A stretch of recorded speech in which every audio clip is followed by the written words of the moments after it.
We are on Queen Elizabeth II's life history, and previously we have discussed, and you'll find them all in our playlist on the community tab, and in the playlist section, we have discussed Queen Elizabeth II's beginning, as in from when she was born.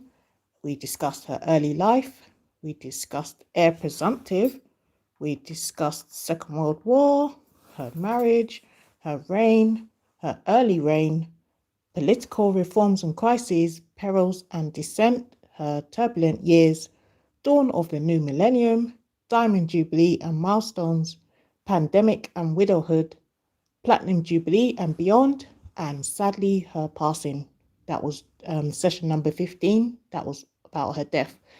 So today we are on her legacy, Queen Elizabeth II's legacy. So let's get started. This is session number 16. Her legacy in terms of Queen Elizabeth II. So, in regards to her legacy, I am reading from Wikipedia, that's the source. If you like to catch up in there, you can, but we also have a whole audio playlist, which you'll find in the playlist section and on the community tab. If you're not much like me, if you don't like reading, if you prefer listening, we have a whole playlist. So you can find it after this on the community tab. So let's go. Queen Elizabeth II's life history, legacy, beliefs, activities, and interests. Elizabeth rarely gave interviews, and little was known of her political opinions, which she did not express explicitly in public. It is against convention to ask her.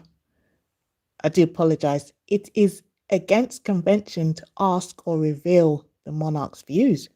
When Times journalist Paul Routledge asked her about the miners' strike of 1984 to 1985 during a royal tour of the newspaper's offices, she replied that it was all about one man, a reference to Arthur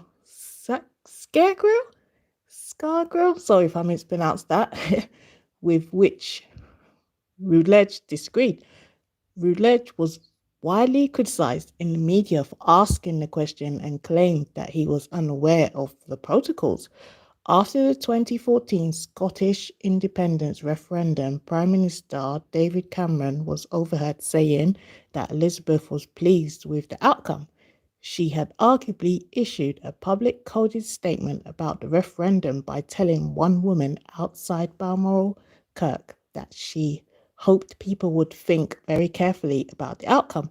It emerged later that Cameron had specifically requested that she register her concern. Elizabeth had a deep sense of religious and civic duty and took her coronation oath seriously. Aside from her official religious role as Supreme Governor of the established Church of England, she worshipped with that church and with the National Church of Scotland. She demonstrated support for interfaith relations and met with leaders of other churches and religions, including 5 popes. Try to pronounce this. Pius the 12th? John, wow, I don't know all these Roman numerals. I'm just going to use their first name. I do apologize. So we've got Pius, John, another John Paul, Benedict, and Francis. A personal note about her faith, often featured in her annual Christmas message broadcast to the Commonwealth. In 2000, she said, "To many of us, our beliefs are of fundamental importance. For me, the teachings of and my own personal accountability before God provide a framework in which I try to lead my life. I, like so many of you, have drawn great comfort in difficult times from these words and example." Elizabeth was patron of more than 600 organizations and charities. The Charities Aid Foundation estimated that Elizabeth helped raise over 1.4 billion in her patronages during her reign.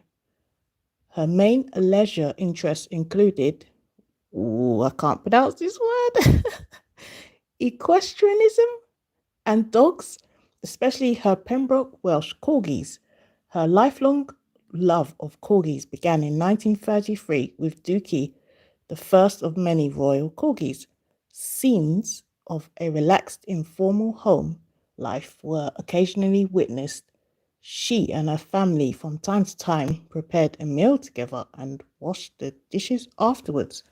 So that brings us to the end of reading of the Queen's legacy, and this is session number 16. If you'd like to follow up with it, you can also read it on Wikipedia as well. That's where I'm reading from, that's the source. The next session, we'll be talking about her media depiction and public opinion in terms of Queen Elizabeth II's life history, and that will be our final chapter. And then after that, I already did a poll and the majority said they'll like to hear Princess Anne, Princess Royal's life history next. So then after the final chapter, we'll be moving on with Princess Royal, Princess Anne. She's actually one of my favorites. So I'm looking forward to learning more about her life history, because as I'm reading it to you, I'm learning myself. And yeah, it's been really good. So thank